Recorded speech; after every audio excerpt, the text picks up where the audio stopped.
Come and let us go up to the mountain of the Lord, unto the house of our God. Come and let us go up to the mountain of the Lord, unto the house of our God. And He will teach us of His ways, and we will walk in His paths. For the law shall go forth from Zion, and the word of the Lord from Jerusalem. Hello. We are doing a study on the path of God's commandments. Halo, jadi kita sekarang sementara mempelajari tentang jalan perintah Tuhan. We have been studying the paths of God. Kita sudah mempelajari jalan Tuhan. This is the fifth path that we are studying today. Dan hari ini kita akan mempelajari jalan Tuhan yang kelima. The first path was God's word. Jalan Tuhan yang pertama adalah firman Tuhan. That's in Psalm 119, 105. Terdapat di dalam Mazmur pasal yang ke-119 ayat 105. Firman-Mu, firman Tuhan itu pelita bagi kakiku dan terang bagi jalanku. So God's word is a light to our path. Jadi firman Tuhan adalah jalan, adalah pelita bagi kaki kita dan terang bagi jalan kita. So our path means our life. Jadi yang dimaksud dengan jalan kita adalah kehidupan kita. Where we go, what we do. Kemana kita pergi, apa yang kita lakukan. And we know that we need help in our life. Dan kita tahu betul bahwa kita butuh pertolongan dalam kehidupan kita, Bapak Ibu. So God is offering His word to be our light. Maka Tuhan memberikan firman-Nya untuk bisa menjadi terang bagi kita. Our second path is the path of the just. Jalan yang kedua yaitu jalan orang benar. Proverbs 4:18 says, di dalam Amsal pasal yang keempat ayat 18 firman Tuhan berkata demikian. Tetapi jalan orang benar itu seperti cahaya fajar yang kian bertambah terang sampai rembang tengah hari. So we can depend upon walking in a clear path. Jadi kita bisa bergantung atau bersandar sepenuhnya kepada kita berjalan di jalan yang benar, Bapak Ibu. The third path is the path of life. Dan jalan yang ketiga adalah jalan kehidupan. Psalm 16:11. Di dalam Mazmur pasal yang ke-16 ayat yang ke-11 firman Tuhan berkata, Engkau memberitahukan kepadaku jalan kehidupan. Di hadapanmu ada sukacita berlimpah-limpah. Di tangan kananmu ada nikmat senantiasa. So all the things that are joyful in life come from God. Jadi segala sesuatu yang bersukacita atau nikmat senantiasa dalam kehidupan kita sesungguhnya semuanya datang dari Tuhan, Bapak Ibu. So in His Word, He shows us that path of life. Jadi lewat firman-Nya Tuhan menunjukkan kepada kita jalan kehidupan. The fourth path is a plain path. Jalan yang keempat itu adalah jalan yang rata. Psalm 27:11. Mazmur 27 ayat ke-11, tunjukkanlah atau ajari jalanmu kepadaku ya Tuhan, dan tuntunlah aku di jalan yang rata oleh sebab seteruku atau musuh-musuhku. We know that we have many difficulties in life. Kita tahu betul bahwa ada begitu banyak kesulitan-kesulitan yang harus kita hadapi dalam hidup ini, Bapak Ibu. And sometimes we have enemies that are working against us. Dan terkadang kita harus berhadapan dengan musuh-musuh atau seteru-seteru yang menentang kita. So the psalmist is praying, God, teach me to walk in a plain path. Itulah sebabnya mengapa si pemazmur dia berdoa kepada Tuhan, Tuhan tunjukkan atau ajari jalanmu kepadaku ya Tuhan, dan tuntunlah aku di jalan yang rata. So that the enemies are put to shame. Agar supaya musuh-musuh kita itu atau seteru-seteru kita itu dipermalukan. And they are defeated. Dan mereka pun dikalahkan. So today we're studying the path of God's commandments. Dan hari ini kita akan belajar jalan Tuhan yang kelima. Jalan perintah Tuhan.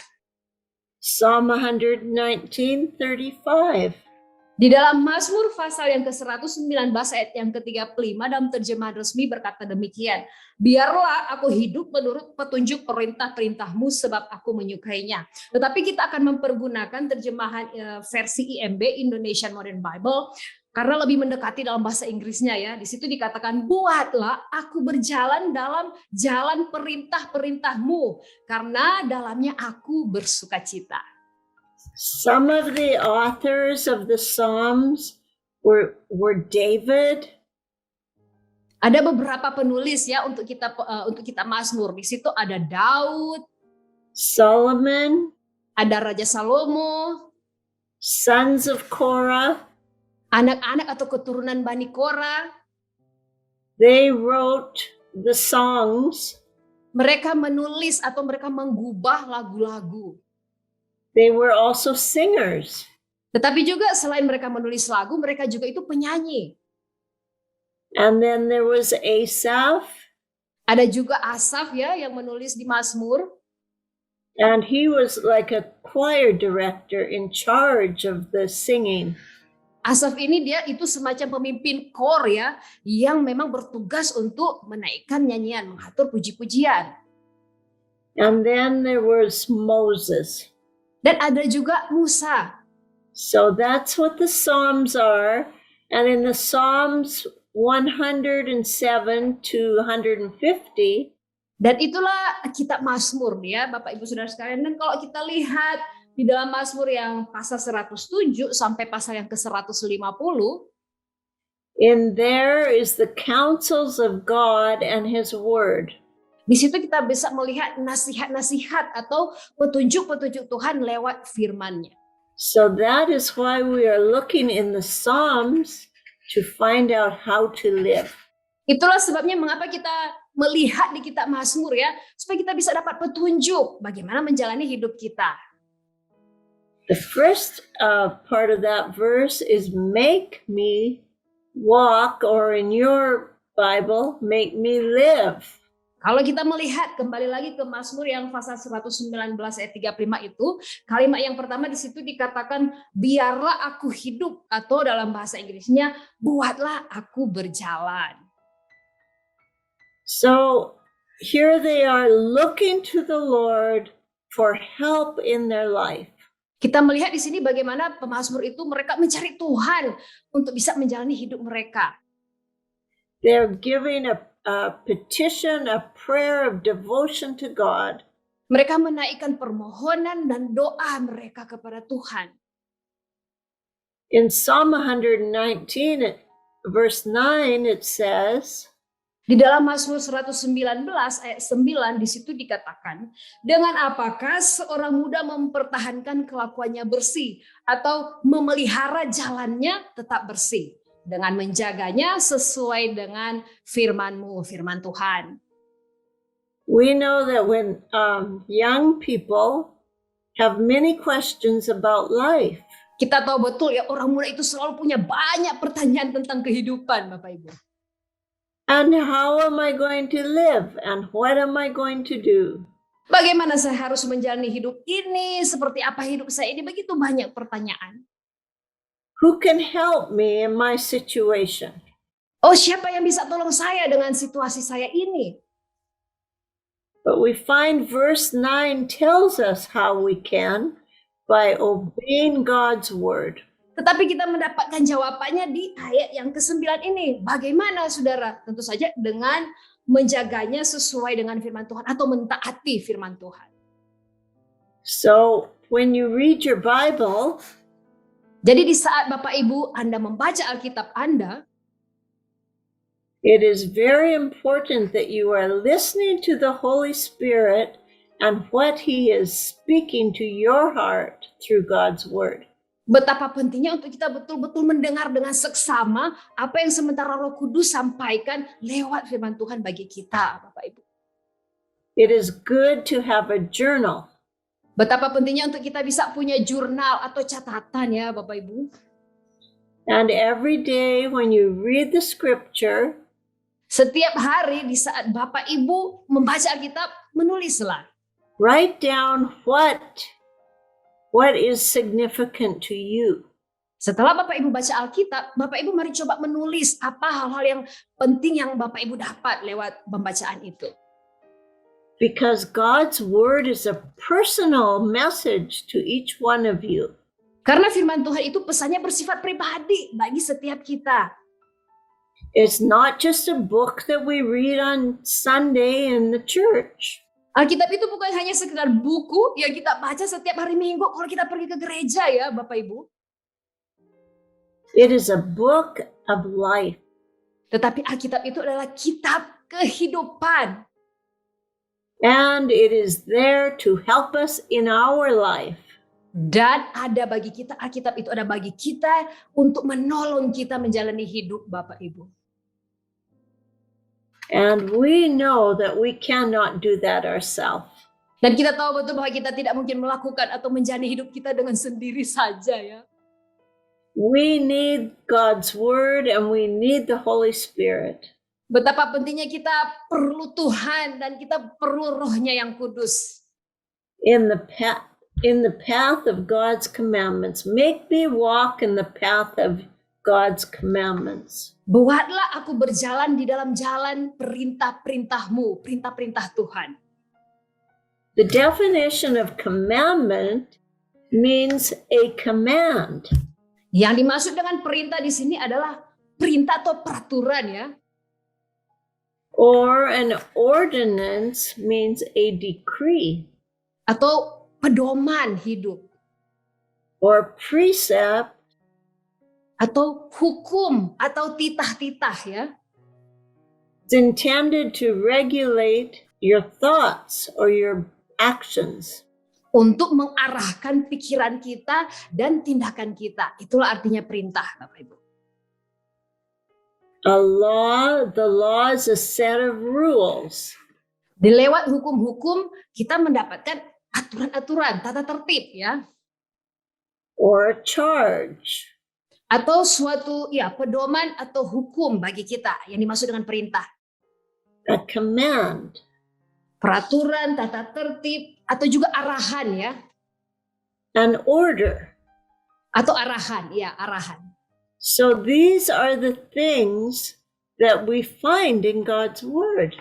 Nah, hal-hal inilah yang sudah kita sebutkan tadi yang bisa kita dapatkan lewat firman Tuhan. And when we hide these laws, commands in our hearts, that keeps us from sinning.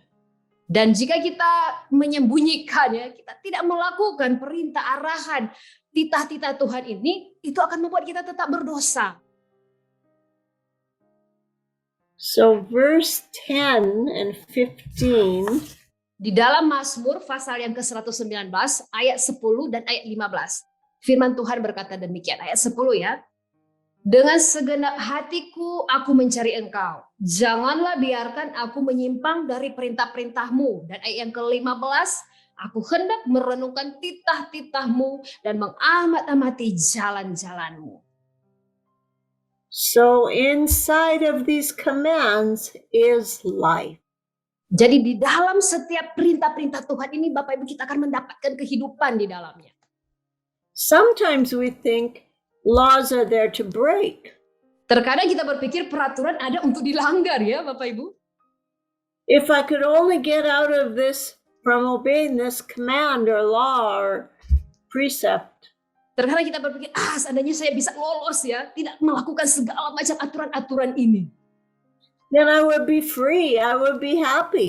Wah, saya akan bebas, saya akan bahagia. But we know that only will lead us into sin. Tapi kita tahu betul kalau kita berusaha meloloskan ini atau tidak mau melakukan peraturan, itu justru akan membuat kita berbuat dosa. So we need these laws and commands to regulate our lives. Jadi kita harus menyadari betapa perlunya kita dengan segala hukum dan aturan ini untuk menolong kita dalam menjalani hidup kita secara terarah dan teratur, Bapak Ibu. And then we will have success. Dengan demikian kita akan mendapatkan kesuksesan ya atau keberhasilan. So when David was lived on the earth, he was a singer. Saudaraku, Raja Daud waktu di masa hidupnya di dunia ini dia sesungguhnya seorang pemuji, ya, penyanyi. And David was very close to God's heart. Dan Daud ini dia sangat dekat dengan hati Tuhan. So the words in the Psalms are the expression of his love to God. Jadi kata-kata yang ditulis oleh Daud dalam Mazmur itu merupakan ekspresi perasaan kepada Tuhan. And they are amazing words. Dan setiap kata-kata atau gubahan lagu dari Daud ini itu semuanya kata-kata yang luar biasa. Sometimes David is sad. Terkadang Raja Daud sedih. Sometimes he's happy. Tapi terkadang dia bahagia. So we see all of the emotions expressed in the Psalms. Jadi di dalam Mazmur kita melihat emosi-emosi itu terekspresikan. So that helps you if you are sad. Nah, dengan demikian itu juga bisa tolong kita ya Bapak Ibu Saudara sekalian. Jika kita merasa sedih, itu bisa tolong kita. So go to the Psalms and read the Psalms if you are sad. Jika kau sedang sedih hati Bapak Ibu, bacalah kitab Mazmur. Because other people have been in that situation too. Karena orang-orang lain juga sudah pernah mengalami atau menjalani situasi yang sama dengan Bapak Ibu. Misalnya sedang bersedih. And they found their helping in God. Dan dalam situasi sedih seperti itu mereka mendapatkan pertolongan dari Tuhan. So read these Psalms, memorize them, sing them. Jadi Bapak Ibu, bacalah kitab Mazmur, hafalah kitab Mazmur dan nyanyikanlah kitab Mazmur itu. So we're going to read 2 Chronicles 29:30. Kita baca di dalam 2 Tawarik pasal yang ke-29 ayat yang ke-30 firman Tuhan berbunyi demikian. Lalu Raja Hizkia dan para pemimpin memerintahkan orang-orang Lewi menyanyikan puji-pujian untuk Tuhan dengan kata-kata Daud dan Asaf pelihat itu. Maka mereka menyanyikan puji-pujian dengan sukaria lalu berlutut dan sujud menyembah. So you see that King Hezekiah was a godly king. Dan kita lihat di sini Raja Hizkia itu adalah raja yang saleh ya. So he used the words of godly men like David and Asaph. Dan Raja Hizkia mempergunakan kata-kata dari raja-raja yang saleh juga atau orang-orang yang saleh seperti Daud dan Asaf to worship God. Untuk menyembah Tuhan. And these commands brought the priesthood into a right meditation, a right focus. Dan perintah-perintah ini membawa para imam ya untuk masuk dalam meditasi atau perenungan dan fokus yang benar. These commands renewed and transformed their minds. Perintah-perintah itu memperbaharui atau mentransformasi pikiran-pikiran kita, Bapak Ibu. And the key is always our minds. Dan kuncinya selalu ada pada pikiran kita ya. So we find that in Romans 12:1 and 2. Kita dapat membacanya di Roma pasal yang ke-12 ayat 1 yang kedua saya bacakan dalam bahasa Indonesia. Karena itu saudara-saudara, demi kemurahan Allah, aku menasihatkan kamu supaya kamu mempersembahkan tubuhmu sebagai persembahan yang hidup, yang kudus, dan yang berkenan kepada Allah. Itu adalah ibadahmu yang sejati. Ayat yang kedua, janganlah kamu menjadi serupa dengan dunia ini, tetapi berubahlah oleh pembaharuan budimu, sehingga kamu dapat membedakan manakah kehendak Allah, apa yang baik, yang berkenan kepada Allah, dan yang sempurna. So if we are going to do the will of God, we need to present our bodies a living sacrifice to God. Jadi Bapak Ibu, kalau kita hendak melakukan kehendak Tuhan, maka kita harus mempersembahkan tubuh kita ini sebagai satu persembahan yang hidup. And what is acceptable to God is to turn away from the world and renew our minds with the Word. Dan apa yang berkenan, itu yang berkenan kepada Tuhan adalah apabila kita mengalami pembaharuan budi, tidak hidup serupa dengan dunia ini, Bapak Ibu. And don't fall into the ways of the world. Dan jangan kita mengikuti gaya hidup dunia ini. But you must renew your mind so you can walk with Jesus, the King of Kings and Lord of Lords. Kita harus merubah ya. Ada pembaharuan budi, perubahan cara berpikir sehingga kita betul-betul bisa mengikuti Yesus Kristus yang adalah Raja di atas segala raja. Then Jesus can live inside of us. Dengan demikian Yesus bisa tinggal atau hidup berdiam dalam diri kita. And His Holy Spirit will guide your footsteps every day. Dan setiap hari Roh Kudus sendirilah yang akan menuntun langkah-langkah hidup kita. He will quicken your mind. Dia akan membuat kita berpikir cepat ya. And He will tell you, go this way. Dan dia akan memberikan semacam arahan. Ikuti jalan ini. Don't go this way. Jangan ikuti jalan yang lain. That way is destruction and danger. Karena jalan tersebut adalah jalan yang menuju kepada kebinasaan dan berbahaya. But if we get these commands and laws into our hearts, we will not fall into the pits of this world. Bapak Ibu, tetapi jika kita menyimpan setiap perintah-perintah Tuhan di dalam hati kita, kita tidak akan pernah jatuh kepada apa yang dunia tawarkan dalam hidup kita. God told Moses this in the book of Deuteronomy. Dan Tuhan berfirman kepada Musa di dalam kitab Ulangan 4 ayat 10. Yakni hari itu ketika engkau berdiri di hadapan Tuhan Allahmu di Horeb. Waktu Tuhan berfirman kepadaku, suruhlah bangsa itu berkumpul kepadaku, maka aku akan memberi mereka mendengar segala perkataanku, sehingga mereka takut kepadaku selama mereka hidup di muka bumi, dan mengajarkan demikian kepada anak-anak mereka. So this was the recipe for success for God's people.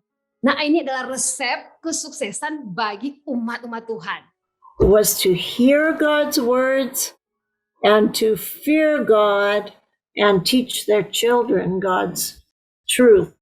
Yaitu mendengarkan firman Tuhan, takut akan Tuhan, dan mengajarkan kebenaran kepada anak-anak mereka. Romans 10:17 says, Roma pasal 10 ayat yang ke-17, firman Tuhan. Jadi iman timbul dari pendengaran, dan pendengaran oleh firman Kristus. So that is why we need to be established in the commands, precepts, laws, and ordinances of God. Jadi mengapa perlu sekali untuk kita diteguhkan dan dikuatkan berdasarkan kepada perintah, ajaran, hukum, dan aturan Tuhan. The same thing is written in Joshua 1:8. Sama juga dalam Yosua 1 ayat 8 firman Tuhan berkata demikian. Janganlah engkau lupa memperkatakan kitab Taurat ini, tetapi renungkanlah itu siang dan malam, supaya kau bertindak hati-hati sesuai dengan segala yang tertulis di dalamnya. Sebab dengan demikian perjalananmu akan berhasil dan engkau akan beruntung atau akan sukses, Bapak Ibu. So the writer of Psalms realizes this and directs his full attention to applying the commandments to his daily life. Nah, jadi si penulis Mazmur ini, si pemazmur ini menyadari akan hal ini, menyadari betul ya, dan mengarahkan perhatiannya sepenuhnya untuk menerapkan perintah-perintah ini dalam kehidupannya sehari-hari. So the key is to seek God's word, seek his face, and read it, hide it in your heart. Jadi kuncinya adalah kita mencari Tuhan, mencari kebenaran firman-Nya, dan kemudian menyimpan itu, menanamkan itu di dalam hati kita. Because David loved God's word. Karena Daud dia sangat mencintai firman Tuhan. In Psalms 1:2, he says, Di dalam Mazmur pasal yang pertama, ayat yang kedua, tetapi yang kesukaannya ialah Taurat Tuhan, dan yang merenungkan Taurat itu siang dan malam. it is so important what we feed our minds every day. Sangat penting apa yang kita beri makan kepada pikiran kita hari lepas hari, Bapak Ibu. When we feed on the word of God, we get strong. Jika kita memberi makan pikiran kita dengan firman Tuhan, kita akan menjadi kuat, Bapak Ibu. Psalm 37 verse 4. Mazmur yang ke-37 ayat yang keempat, firman Tuhan, dan bergembiralah karena Tuhan, maka ia akan memberikan kepadamu apa yang diinginkan hatimu. And don't you want to have the desires of your heart? Bukankah kita begitu ingin agar supaya segala keinginan hati kita itu boleh terlaksana, boleh tercapai, ya? Well, delight yourself in the Lord. Maka caranya adalah bersukacitalah di dalam Tuhan, Bapak Ibu. Amen. Psalm 40 verse 18. Mazmur 40 ayat yang ke-18, firman Tuhan berkata demikian, aku suka melakukan kehendak-Mu ya Allahku, Taurat-Mu ada dalam dadaku. And this is the prayer of my life. Dan ini adalah doa dari kehidupan saya sendiri, dalam hal ini doa dari kehidupan Ibu Betty sendiri. And I will be 70 years old this fall. Di musim gugur ini Ibu Betty akan genap umur 70 tahun. And I have walked with Jesus my whole life. Dan sudah berjalan bersama dengan Tuhan Yesus di sepanjang umurnya Ibu Betty yang ada. And you know, it is a delight to do the will of God. Dan ini merupakan satu sukacita, satu kesukaan kalau bisa melakukan perintah Tuhan. And God has surprises for you every day. Dan Tuhan itu selalu punya kejutan buat Bapak Ibu Saudara sekalian. Tiap hari selalu ada kejutan baru. It is a very exciting life. Dan ini adalah hidup yang sangat menarik, hidup yang sangat penuh semangat. So do not look to the world for your excitement. Saudaraku, Bapak Ibu sekalian, janganlah mencari kepuasan kepada dunia ini. Dunia tidak dapat berikan itu. But walk in the laws and commands of the Lord. Tetapi berjalanlah di dalam aturan dan perintah-perintah Tuhan. So I am going to close today by singing that scripture to you in Indonesian and then in English. Dan saya akan mengakhiri pelajaran kita hari ini, Ibu Betty ya. Dan Ibu Betty akan menyanyikan Mazmur ini dalam bahasa Inggris dan dalam bahasa Indonesia. So that is my prayer for you too. Dan ini adalah juga yang menjadi doa dari Ibu Betty kepada kita semua, kepada Bapak Ibu Saudara sekalian. Aku suka berbuat kehendakmu, ya Allah kehendakmu, dan hukummu ada di dalam hatiku. Ku suka kehendakmu.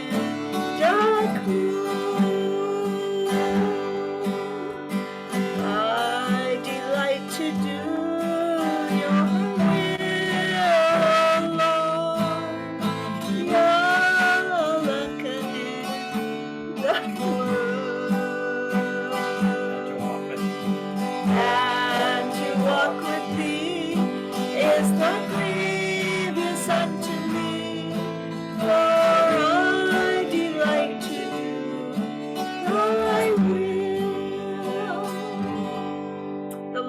bless you all.